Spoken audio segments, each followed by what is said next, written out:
Estamos considerando la colaboración como una de las maneras en que las personas reaccionan al conflicto. Y estamos estudiando 4 pasos necesarios en este proceso si uno realmente está muy interesado en su relación con el hermano y también en sus metas personales.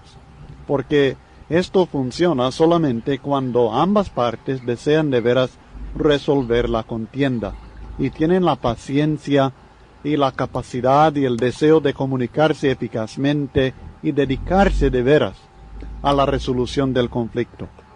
Ya consideramos que para llevar a cabo este proceso es necesario primeramente enfocar el problema en vez de reaccionar a las personalidades involucradas. Y parecido a esto es necesario separar el asunto que causa el conflicto. La hora de la reunión, si vamos a sostener a un obrero, si vamos a seleccionar a determinado hermano para un trabajo, sea cual sea el asunto. Hay que separar este asunto que causa el conflicto de los intereses personales de las diferentes personas involucradas. Y esto se hace por descubrir las razones tras las opiniones diferentes.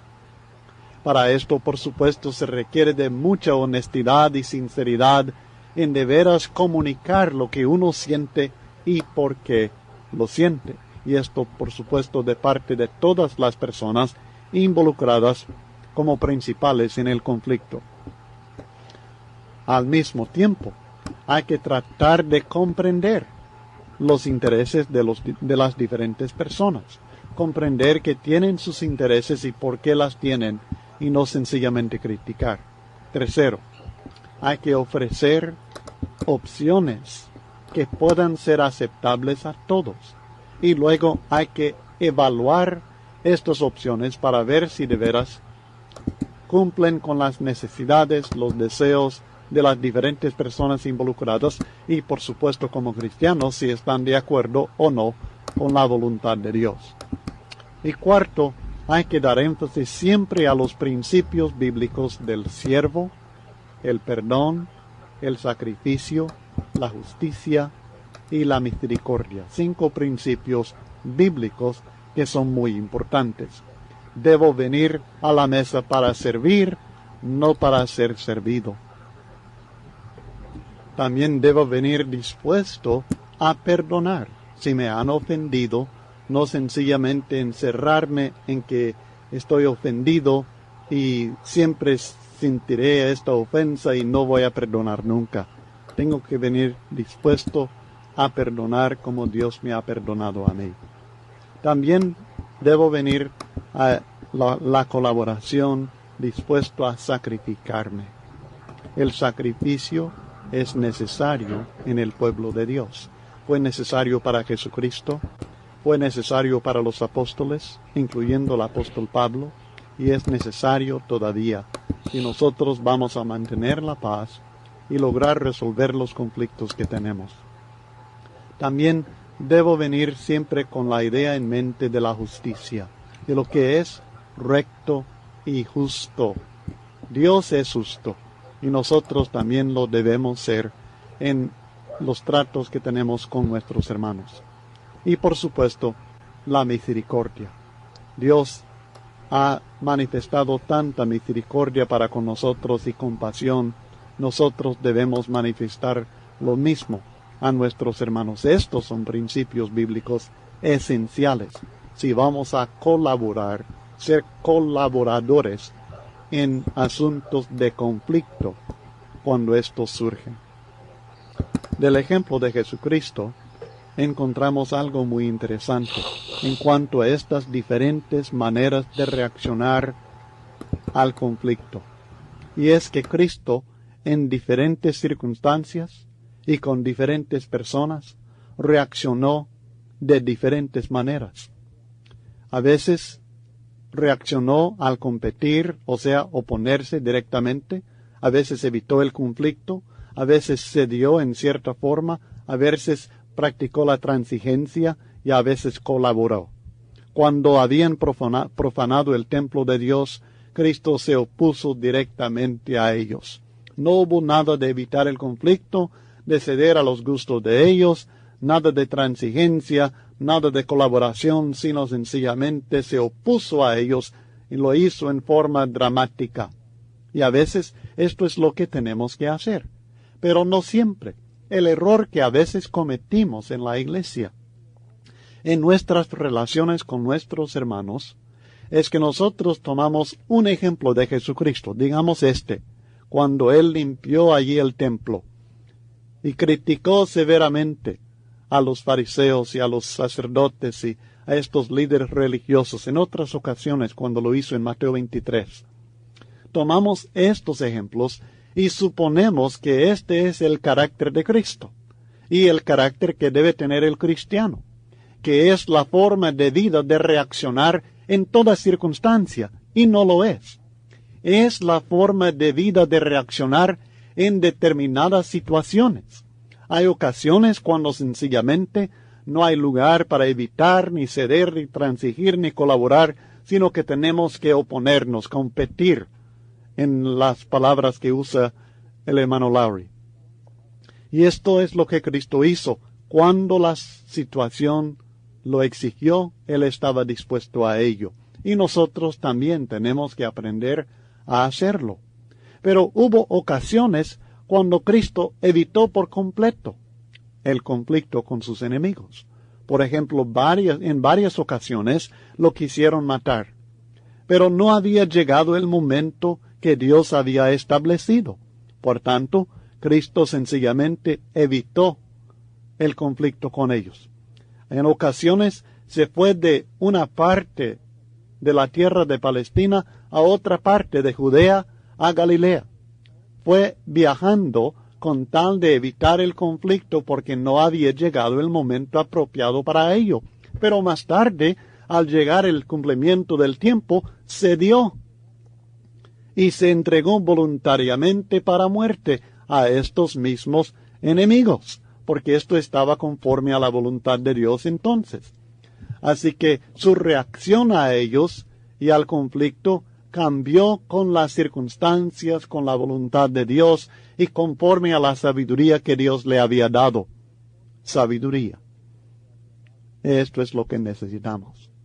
Si vamos a saber responder debidamente al conflicto, no solamente debemos amar, no solamente debemos tener convicciones fuertes, no solamente debemos tener paciencia, no solamente debemos ser perdonadores, no solamente debemos estar dispuestos a servir y a sacrificarnos y a ser justos y misericordiosos, sino que necesitamos de la sabiduría de lo alto para saber reaccionar debidamente en determinada situación.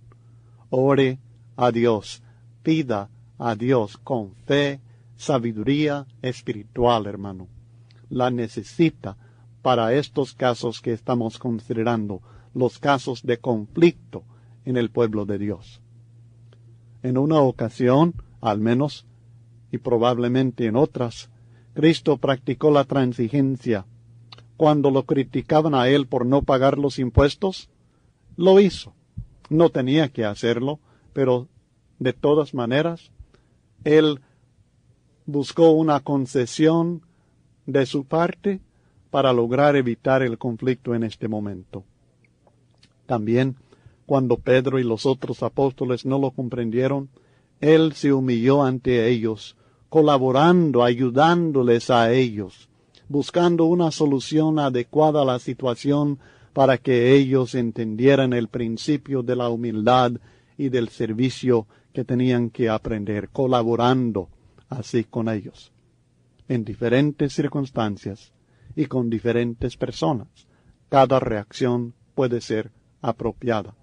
No cometamos el grave error que cometen la mayoría de los cristianos de suponer que un aspecto del ejemplo de Cristo, un aspecto del carácter de Cristo, sea aquel que debemos aplicar en toda circunstancia, porque no es así.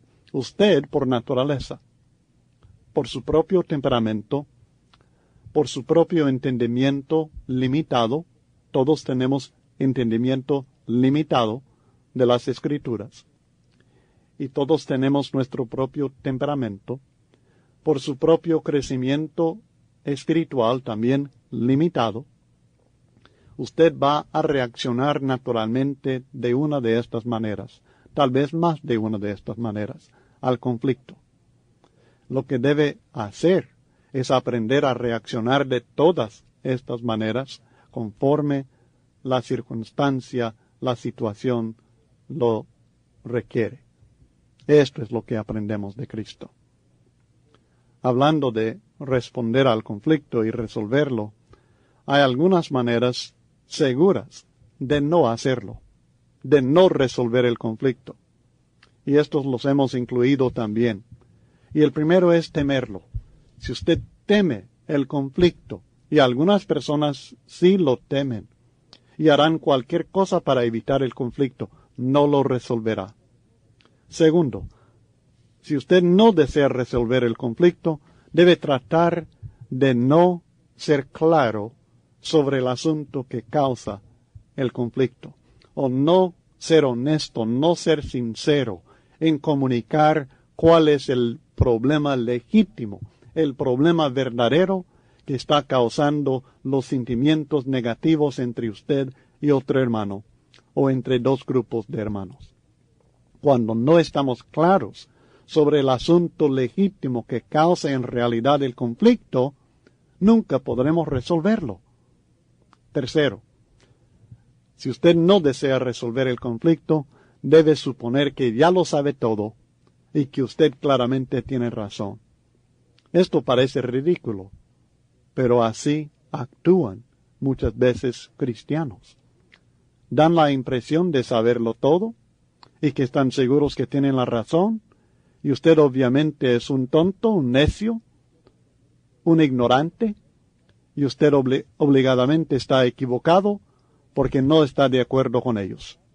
Cuando existe esta mentalidad y esta actitud, cuando existe este espíritu egoísta, soberbio, nunca se va a poder resolver el conflicto. Debo reconocer la posibilidad de estar equivocado. Debo reconocer la posibilidad de que usted me pueda enseñar algo que no lo he tomado en cuenta. Debo reconocer la posibilidad de haber cometido yo un error, o de que estoy equivocado en lo que pienso acerca de usted. Si no, nunca lo resolveremos. 4. Si no desea resolver el conflicto, usted debe dejar la responsabilidad de resolver el problema en manos de los demás. Miren, esto es problema de ellos, yo no tengo nada que ver, así que si están enojados conmigo, ya es que ellos lo resuelvan. Ellos tienen la responsabilidad. Esto es lo que muchas veces nosotros decimos cuando insistimos que el hermano que es el ofendido es el que debe buscarnos a nosotros si le hemos ofendido. Pero la Biblia enseña, sí, que él debe, pero también que si yo estoy consciente que le he ofendido, que también tengo la responsabilidad de hacerlo. Todos debemos aceptar la responsabilidad cuando hay problemas en la iglesia del Señor de hacer lo que podemos para resolver estos problemas. 5. Si no desea resolver el conflicto, usted debe tratar de mostrar que la otra persona le tiene envidia y que esta es la causa verdadera del conflicto. Y, si es posible, comunicar esto de casa en casa o por teléfono, de cualquier manera, comunicarlo a la mayoría de los hermanos para que lo apoyen a usted y piensen mal de aquel. Esto sucede muchas veces, que usted obviamente, si tiene algo contra mí, es por envidia. Es porque soy inteligente, o porque soy popular, o porque soy buen predicador, o porque he tenido mucho éxito en mi ministerio, o porque a determinado hermano le caigo bien y a usted no le cae bien, o porque tengo más dinero que usted, o porque mi vida es más fácil que usted, o mi familia es más bonita que la suya, o algo que usted me tiene envidia.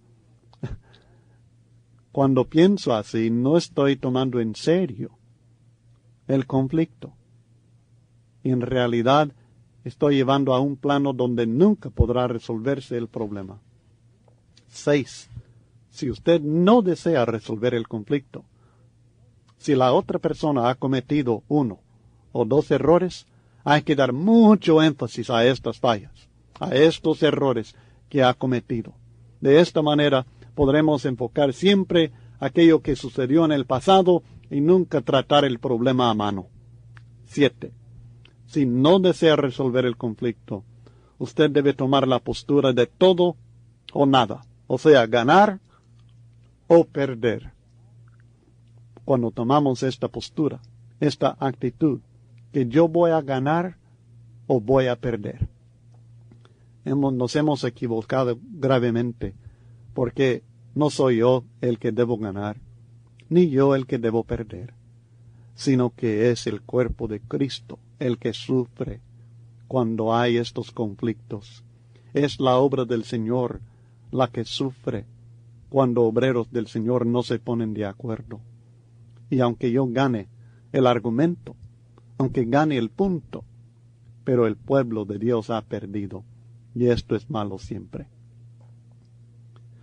Ahora queremos pasar de este punto a otro muy práctico, de mucha importancia. Tiene que ver con el espíritu del pacificador. Usted puede ser pacificador como Cristo quiere.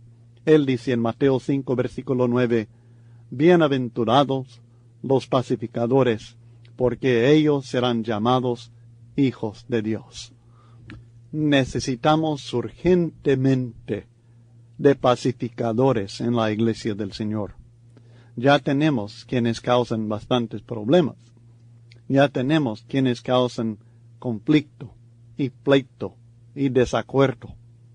Lo que necesitamos son hermanos pacificadores. Y usted puede y debe ser uno de ellos.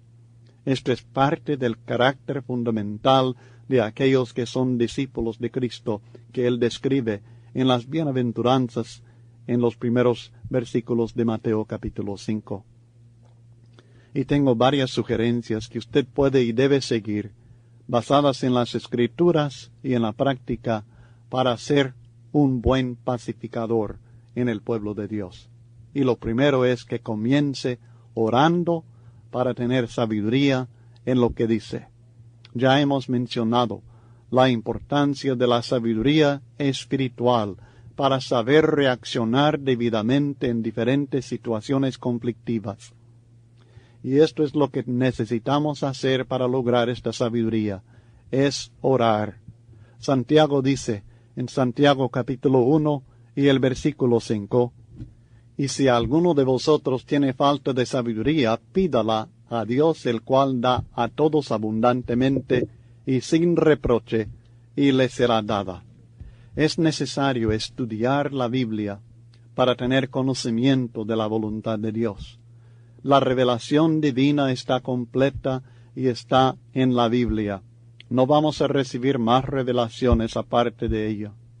Pero para poder aplicar debidamente y con palabras debidas estas enseñanzas, este conocimiento de la verdad, necesitamos de sabiduría. Y esta sabiduría proviene de Dios y lo recibimos por medio de la oración.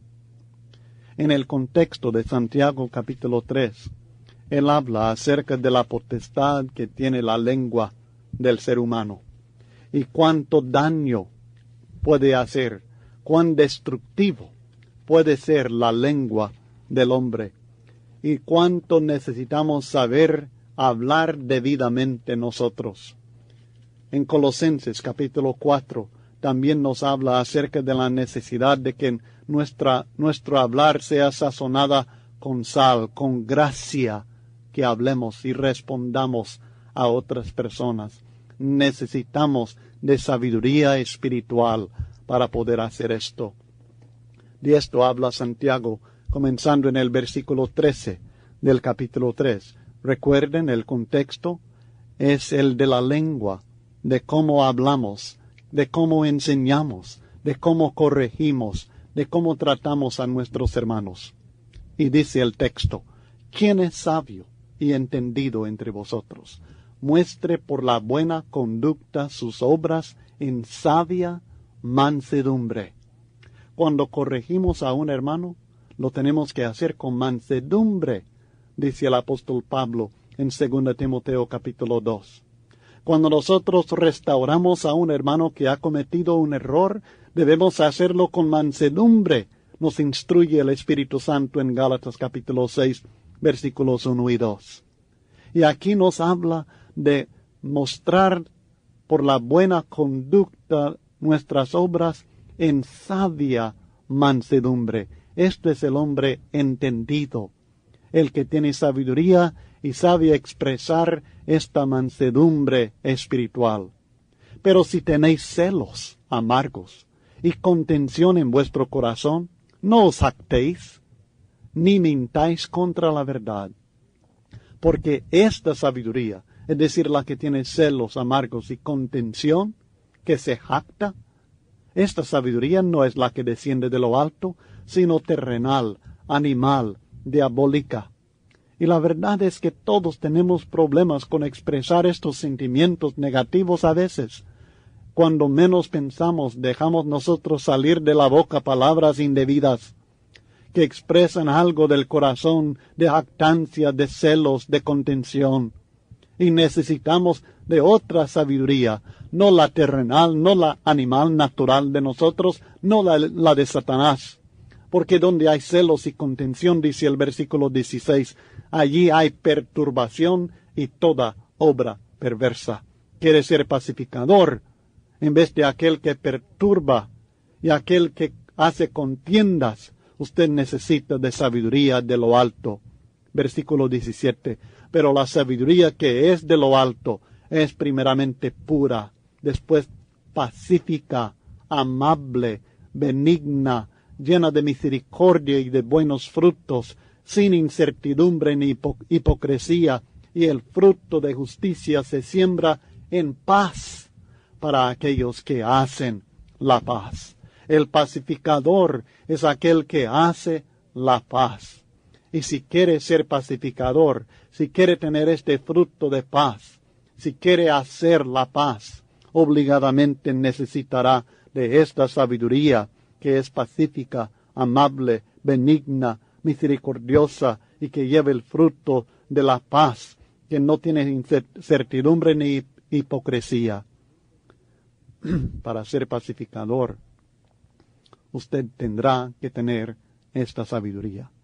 Tendrá que orar fervientemente a Dios para que le conceda esta sabiduría de lo alto, para saber responder con palabras debidas, con el espíritu debido, en el momento debido.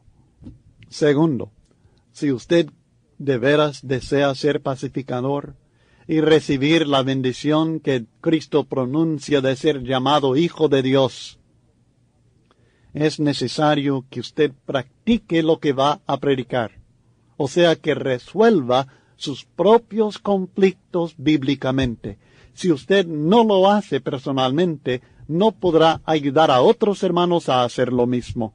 No tendrá fuerza, no tendrá práctica, no tendrá convicción de lo que está haciendo. Y necesitará de esta convicción, de esta práctica, de esta fuerza de carácter para poder ayudar a otros. Y esto viene por creer de veras en lo que la Biblia enseña acerca de la manera en que debemos resolver los conflictos y ponerlo en práctica. Si sabe que ha ofendido a alguien, Mateo 5, 23 al 24 dice que lo debemos buscar inmediatamente. No lo debe aplazar. Y esto lo vamos a estudiar en más detalle. Si ha sido ofendido, la Biblia dice en Mateo 18, 15 al 17, también que debe buscar a aquel hermano que lo ha ofendido y tratar de reconciliarse con él. No lo debe aplazar, no debe dejarlo para mañana, que no se ponga el sol sobre vuestro enojo. Y luego hay que confesar sus pecados unos a otros, orar unos por otros y perdonar, así como Cristo nos ha perdonado a nosotros. Este es el principio bíblico que tenemos que seguir. Y usted, para ser pacificador y ayudar a otros, mediar en casos de conflicto de otras personas, tendrá que haber hecho lo mismo en su propia vida. Tercero, debe intervenir. Sí, debe meterse donde no le corresponde, como decimos. Debemos nosotros intervenir. Si hay un incendio, hermanos, y usted no le echa gasolina a este incendio, con esto, ¿qué ha hecho para ayudar? ¿Qué ha hecho?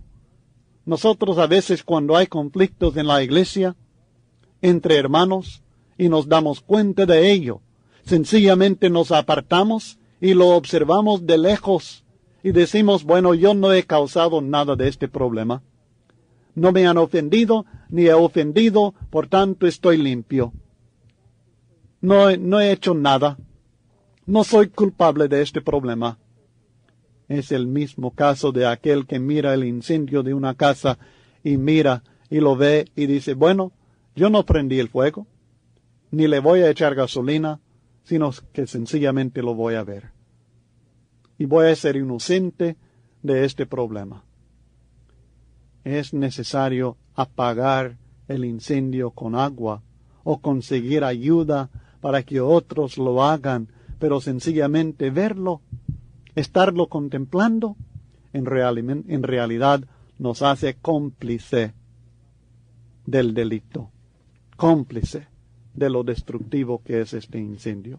Usted debe intervenir cuando mira una situación conflictiva, cuando un hermano, por ejemplo, ofendido, le dice a usted lo que otro cristiano le ha hecho.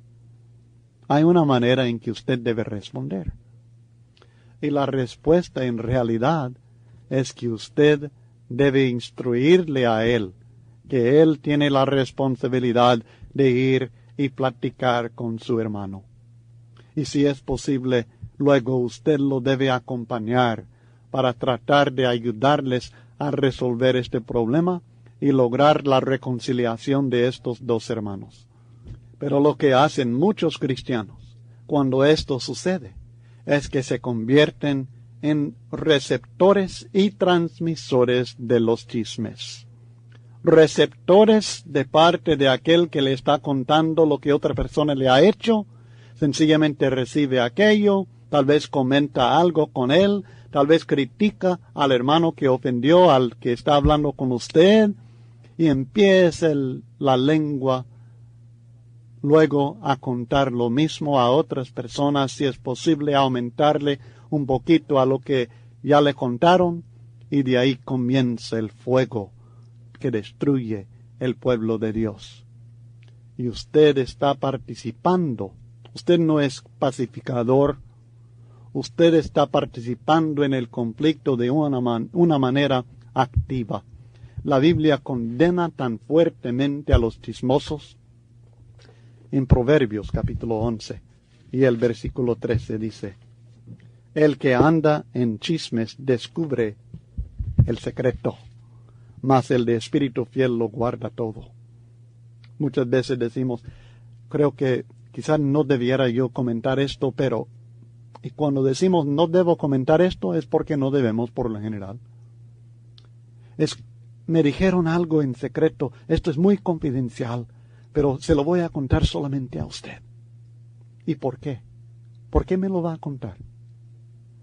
Porque tiene aquel picazón de la lengua que no le deja en paz hasta que lo cuente a otro, para que lo comenten. ¿Y con esto qué están ayudando? Cuando usted se da cuenta de lo que otro cristiano ha hecho, debe insistir que el hermano ofendido vaya a él, llevarlo consigo, y si no va, usted mismo que vaya y platique con él para ver cómo hacen para resolver este problema. No contárselo, mire lo que dijo el hermano fulano de usted, hombre. No, contarle que ha sabido que posiblemente hay un problema y está seguro que él lo quiere resolver y que usted le quiere ayudar. Hay una gran lista de textos en Proverbios que hemos incluido en el estudio y que usted debe leer acerca de lo peligroso y lo destructivo que es el ser chismoso. No lo sea, hermano. Lamentablemente, lo último que debemos hacer cuando un hermano ofendido nos dice lo que otro cristiano le ha hecho, es lo primero que hacemos. Y esto es contarlo a otra persona. La Biblia dice en Proverbios 16:28, el hombre perverso levanta contienda, y el chismoso aparta a los mejores amigos. Esto del chisme, como venimos hablando, es uno de los problemas graves que tenemos nosotros que evitar si queremos de veras lograr ser pacificadores, si queremos lograr la paz. En vez de causar problemas, tenemos que evitar este peligro.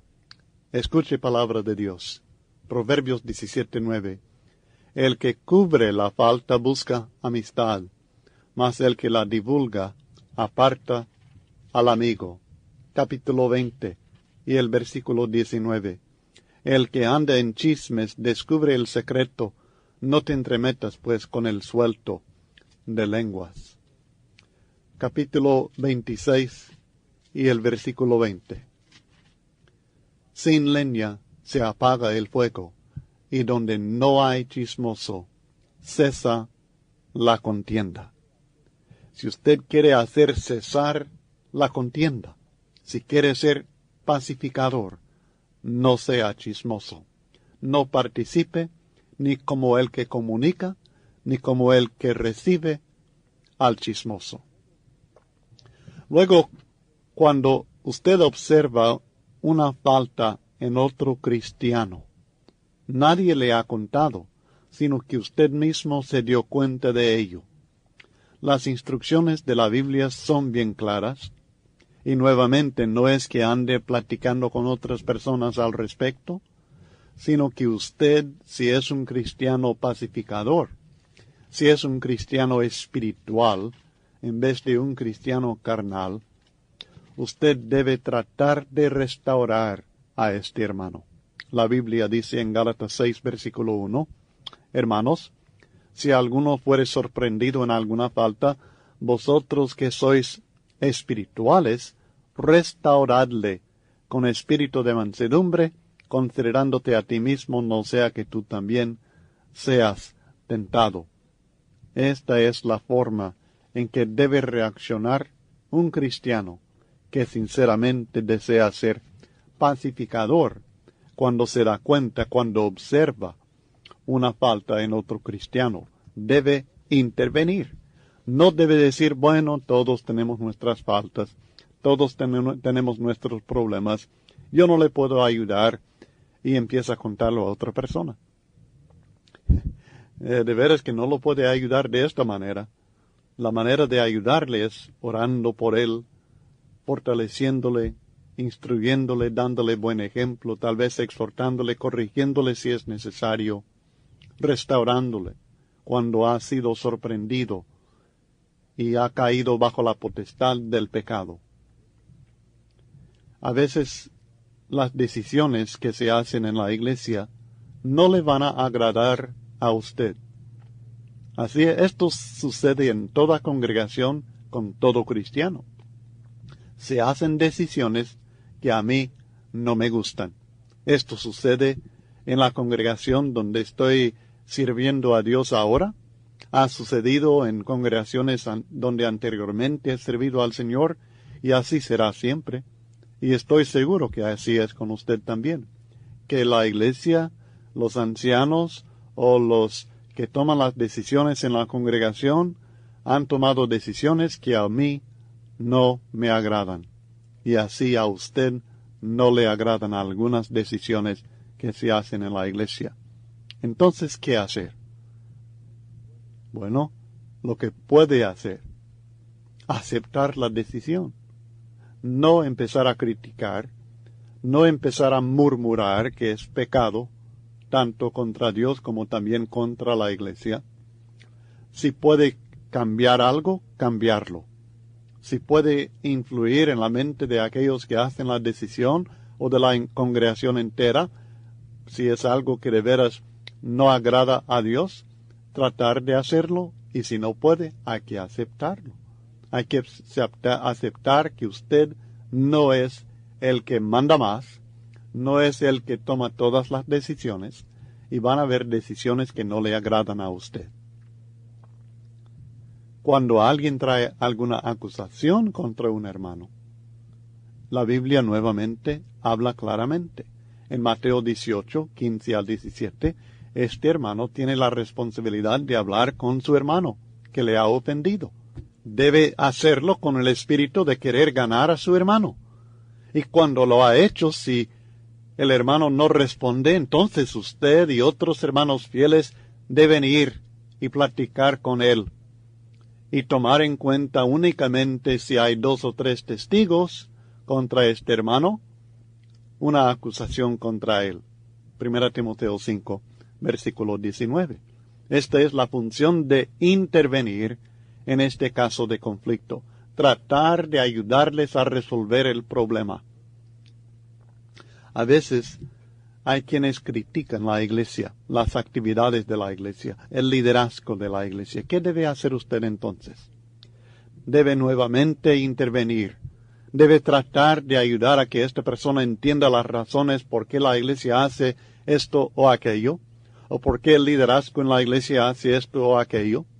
Y si es necesario reunir a este hermano con algunos líderes de la iglesia o algunos otros miembros de la iglesia para tratar el problema, pero tratar de intervenir, no sencillamente escuchar la crítica y dejarla así amargando en el corazón del hermano, sino tratar de resolver el problema. Intervenir es la función del pacificador. Espero haber dejado esto en claro en esta sección del estudio. Hay que intervenir y tratar de hacer algo positivo. Cuando yo sé que algún hermano puede ofenderse por lo que otro hermano dice o hace, intervengo. Me entremeto. Me meto en medio del asunto y le digo al hermano, mire, si usted hace esto, o si usted dice esto, el hermano fulano puede ofenderse. O este grupo de hermanos o hermanas pueden ofenderse.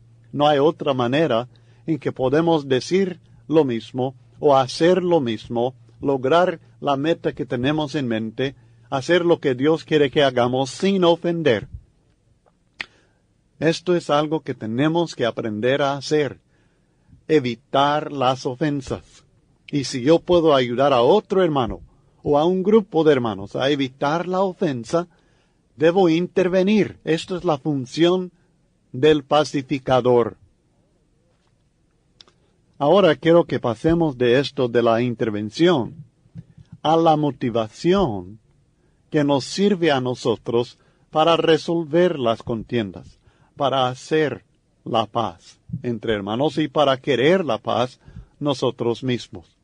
Estas 3 motivaciones que nosotros podemos y debemos tomar en cuenta no solamente para nuestra vida, sino para la de otras personas, son las que con más fuerza, creo, pueden influir en los pensamientos y las acciones de hermanos que tienden a cometer errores y a lograr lo negativo de las contiendas.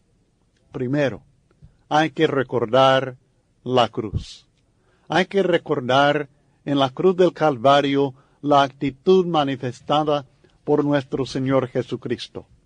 Esto es el argumento de Pablo en Filipenses capítulo 2, cuando él escribe a los cristianos en Filipos y les está exhortando a que se consideren unos a otros, que sientan una misma cosa, que no sean contenciosos. Les dice de esta manera en Filipenses 2, 1 al 8. Por tanto, si hay alguna consolación en Cristo, si algún consuelo de amor, si alguna comunión del Espíritu, si algún afecto entrañable, si alguna misericordia, completad mi gozo, sintiendo lo mismo, teniendo el mismo amor, unánimes, sintiendo una misma cosa. Está apelando a que se consuelen unos a otros, a que amen unos a otros, a que tengan comunión espiritual, a que expresen afecto entrañable y misericordia, que sientan lo mismo, que tengan el mismo amor, que estén unánimes, que sientan una misma cosa. Y nada dice en el versículo 3, hagáis por contienda o por vanagloria, antes bien con humildad, estimando cada uno a los demás como superiores a él mismo, no mirando cada uno por lo suyo propio, sino cada cual también por lo de los otros. Qué maravillosa congregación sería una iglesia donde se practica lo que hemos leído en estos primeros 4 versículos. Pero luego Pablo no solamente da esta exhortación, no solamente da estas instrucciones, sino que luego en los versículos 5 en adelante presenta la motivación para hacer esto, la motivación para tener esta mentalidad. Y es porque es la misma que Cristo Jesús manifestó cuando se hizo hombre y se entregó a muerte por nosotros en la cruz del Calvario. Haya pues en vosotros este sentir, que hubo también en Cristo Jesús, el cual siendo en forma de Dios no estimó el ser igual a Dios como cosa a que aferrarse, sino que se despojó a sí mismo, tomando forma de siervo hecho semejante a los hombres, y estando en la condición de hombre se humilló a sí mismo, haciéndose obediente hasta la muerte y muerte de cruz. Esta es la mentalidad que necesitamos tener nosotros unos hacia otros. La misma que Cristo manifestó cuando se bajó del cielo, se hizo hombre y murió por nosotros en la cruz del Calvario. Esta es nuestra motivación para tener este mismo espíritu unánime y de servicio y de consideración y de misericordia y de afecto entrañable unos a otros. Además de ver la mentalidad de Cristo en esto, debemos tomar en cuenta también el propósito por el cual Jesucristo estuvo dispuesto a derramar su sangre en la cruz del Calvario y dar su vida por nosotros. En Efesios capítulo 2, especialmente en los versículos 14 al 16, la Biblia nos explica lo que estaba motivando a Cristo, el propósito que Él tenía en mente al hacernos cercanos por su sangre, porque Él es nuestra paz, que de ambos pueblos hizo uno, derribando la pared intermedia de separación, aboliendo en su carne las enemistades, la ley de los mandamientos expresados en ordenanzas, para, con el propósito de crear en sí mismo de los dos, un solo y nuevo hombre, haciendo la paz, y mediante la cruz reconciliar con Dios a ambos en un solo cuerpo, matando en ella, es decir, en la cruz, las enemistades. El propósito de la muerte de Cristo Jesús, explicado en estos versículos 14 al 16 de Efesios capítulo 2, es doble. Primeramente, unirnos a nosotros a Dios, reconciliarnos con Dios y reconciliarnos unos con otros. Su propósito es ser pacificador, hacer la paz entre el hombre y su Dios, y hacer la paz entre el hombre y su enemigo natural en este mundo, entre otros hombres. Él desea que nosotros estemos reconciliados con Dios y en paz en un solo cuerpo, un solo hombre, hechos de dos pueblos, uno en Cristo Jesús, por medio de la cruz. Esta es la motivación que nosotros debemos tener en mente y debemos nosotros tomar en cuenta cuando hay contiendas entre nosotros. Piense en lo que estamos haciendo. ¿Se atreve usted a oponerse al propósito divino? Al propósito que Cristo tenía en mente cuando se bajó del cielo.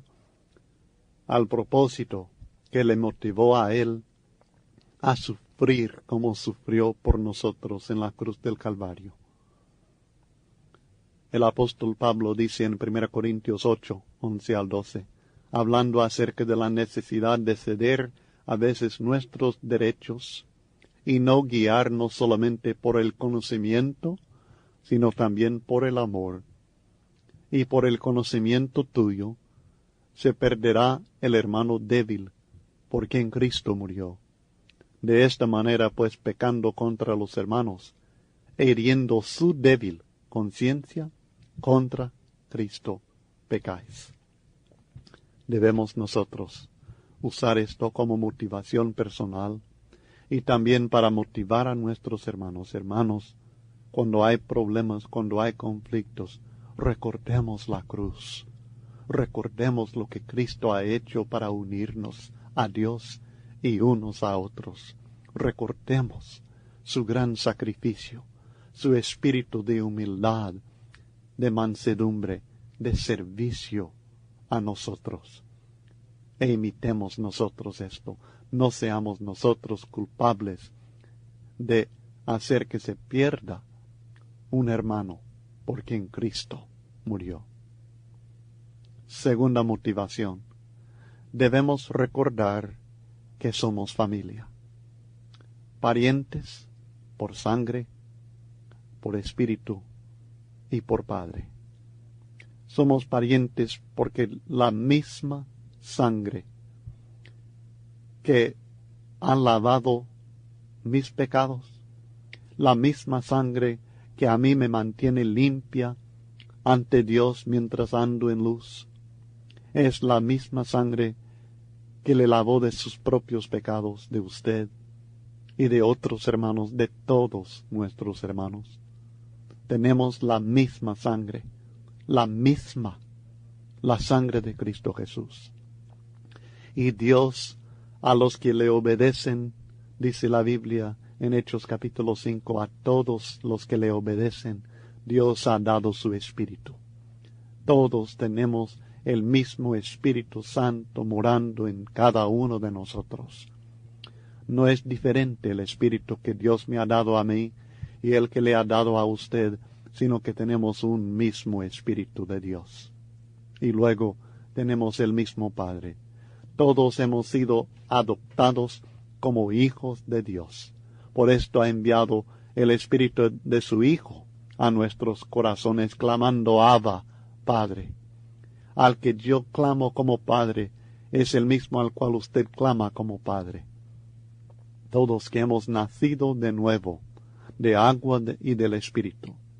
Todos aquellos que nos hemos levantado y nos hemos bautizado para lavar los pecados en la sangre de Cristo Jesús. Todos nosotros que nos hemos arrepentido y hemos sido bautizados para perdón de pecados y recibimos el mismo don del Espíritu Santo. Somos familia. Y la actitud familiar que nosotros debemos expresar es la que Cristo Jesús nos enseña en Juan capítulo 13, versículos 34 al 35. Un mandamiento nuevo os doy, que os améis unos a otros como yo os he amado, que también os améis unos a otros. En esto conocerán todos que sois mis discípulos, si tuviereis amor los unos con los otros. Nosotros debemos entender que nos identificamos como familia del Señor, del Padre Celestial, del Espíritu Santo, del Cristo que derramó su sangre por nosotros, por medio de nuestro amor, que expresamos unos a otros. Cuando surgen conflictos, desacuerdos, ofensas, y los habrá en toda congregación, en la vida de todo cristiano, debemos recordar que el que hemos ofendido o el que nos ha ofendido, aquel con el cual estamos en desacuerdo o con el cual estamos contendiendo, es hermano, es de la misma familia. Y entre familia hay una manera de tratarse. Y la manera de tratarse es con respeto y con amor mutuo. Esto es lo que debe motivarnos a nosotros a resolver las contiendas, porque somos familia de Dios. Y tercero, debemos recordar nuestro propósito y la importancia de este propósito que Dios nos ha dado. Dios ha puesto en nuestras manos el mensaje del Evangelio de Cristo Jesús y la misión de llevar este mensaje a toda criatura. La única esperanza del mundo está en nuestras manos. Sin el Evangelio, todo pecador se condena. Todo pecador se condena. Por sus propios pecados está condenado y sin esperanza en este mundo. Aparte de Cristo no hay salvación. Y en nuestras manos está el llevar este mensaje, no solamente en palabra, sino en hechos. Esta verdad debe vivir en nosotros y debe salir de nuestros labios. Y necesitamos de todos los fondos y toda la fuerza y todas las oraciones y toda la actividad de todo miembro del cuerpo de Cristo Jesús para lograr este propósito. Y si estamos divididos, si estamos contendiendo unos contra otros, lo primero que para es la evangelización. Lo primero que se detiene es la predicación del Evangelio a las almas perdidas. Lo primero que se destruye es la obra de salvación que Dios quiere obrar en este mundo por medio de nosotros. Debemos recordar esta misión y este propósito que Dios nos ha dado y la importancia que tiene para un mundo perdido. Y buscar la manera, cualquier manera, dentro de los límites que Dios nos ha establecido, de resolver nuestros problemas, hermanos, de resolver los conflictos y las contiendas y los desacuerdos que hay entre nosotros. ¿Creerá el mundo? Cristo estaba preocupado por esto, consciente de los problemas que se presentan entre cristianos, discípulos del Señor, y oraba fervientemente al Padre: mas no ruego solamente por estos, sino también por los que han de creer en mí por la palabra de ellos, para que todos sean uno, como tú, Padre, en mí y yo en ti. Nosotros sabemos aplicar esto a las denominaciones, a las sectas, y decimos que la división del sectarismo es pecado y que están violando esta oración de Cristo Jesús, y tenemos la razón al decirlo, pero Cristo está orando por sus discípulos. Está hablando por legítimos cristianos, hijos de Dios, que nosotros seamos uno. Y cuando nosotros no somos uno, nosotros estamos violando esto tan ciertamente como lo están aquellos que prediquen y propagan el sectarismo. Para que todos sean uno, como tú, oh Padre, en mí y yo en ti, que también ellos sean uno en nosotros, para que el mundo crea que tú me enviaste. ¿Creerá el mundo en base a la relación que nosotros tenemos unos con otros, de unidad, o es de unidad? ¿Creerán al ver la armonía deliciosa o la amargura desastrosa que está entre los miembros de la congregación donde usted se reúne? ¿Creerá el mundo? Nosotros debemos ser uno para poder lograr el propósito que Dios nos ha dado y para honrar a nuestro Dios. Imagínese, después de unir a ambos pueblos en uno, gentiles y judíos, y a toda persona que se rinde a los pies de Cristo Jesús, Dios ha logrado el propósito eterno que tenía en mente desde antes de la fundación del mundo. Y ahora en la iglesia, Él quiere, según Efesios 3, 10 y 11, que la multiforme sabiduría de Dios sea ahora dada a conocer por medio de la iglesia, aun a los principados y potestades en los lugares celestiales, conforme al propósito eterno que hizo en Cristo Jesús nuestro Señor. ¿Será Dios honrado o avergonzado por su actitud hacia sus hermanos en Cristo Jesús? ¿Será Dios honrado o avergonzado por la unidad, la armonía deliciosa o la división desastrosa que existe en la congregación donde usted sirve a Cristo Jesús? Dios está esperando que nosotros cumplamos con el propósito eterno que Él tenía en mente en Cristo Jesús, y que nosotros seamos parte de la solución, no parte del problema. Necesitamos motivar a nuestros hermanos a resolver sus contiendas, recordando la cruz, recordando que somos familia, recordando nuestro propósito eterno que Dios tiene para su pueblo. Algunos no saben esto. Algunos no lo saben y necesitan saberlo.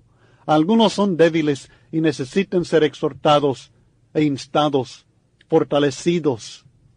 A algunos no les importa y necesitan ser reprendidos fuertemente cuando no les importa la cruz de Cristo, cuando no les importa la familia de Dios, cuando no les importa la misión que Dios nos ha dado, deben ser reprendidos fuertemente. El hombre que cause divisiones entre vosotros después de una y otra amonestación, que no sea recibido, que sea rehusado, cuando no le importa la unidad, la armonía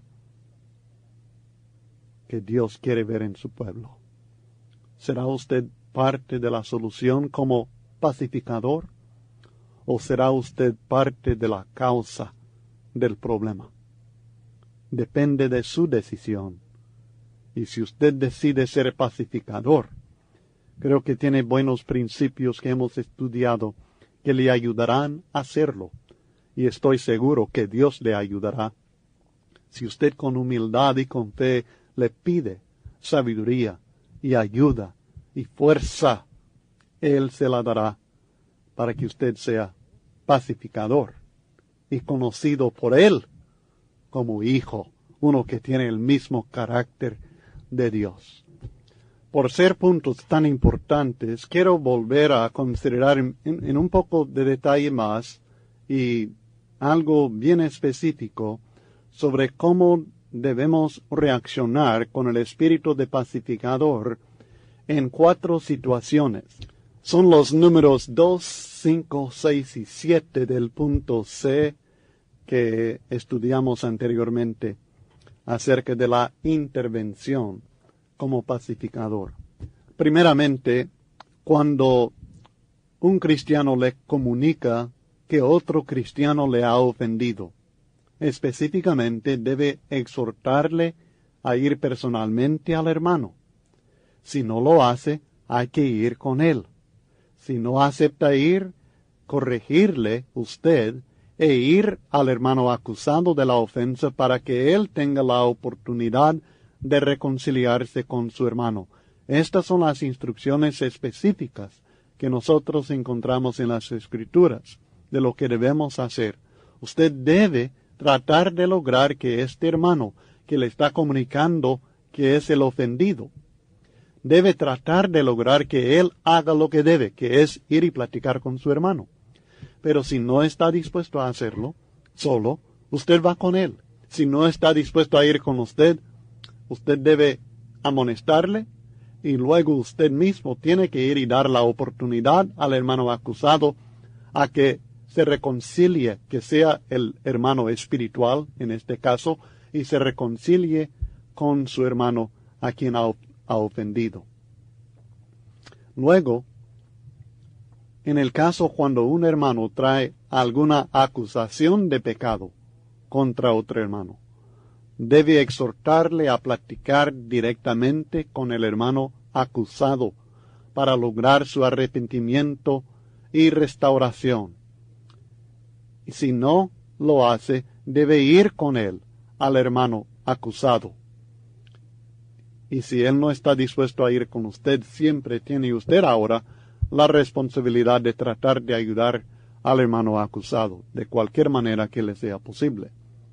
Luego, en el caso de algún cristiano que empieza a criticar las actividades de la iglesia, usted debe hablar con él en privado y escuchar sus inquietudes. Hay que escuchar lo que quiere decir el hermano, lo que piensa. Tal vez sea necesario darle la oportunidad de expresar sus opiniones a los ancianos de la iglesia, o en sesión de negocios con los varones de la iglesia. Pero debe ser exhortado él a hacer algo positivo en vez de solamente criticar, y debe ser exhortado a no ser chismoso y no pasar esta crítica a otras personas. Luego, aunque no le afecta a usted personalmente, pero se da cuenta que lo que otro hermano hace o dice probablemente pueda ofender a un tercer hermano, usted le debe advertir de la ofensa que pueda causar. Y si es algo que ya lo hizo, ir con él, al hermano afectado, para explicar que no pensaba ofenderlo, y así tal vez evitar que el problema se haga más grande.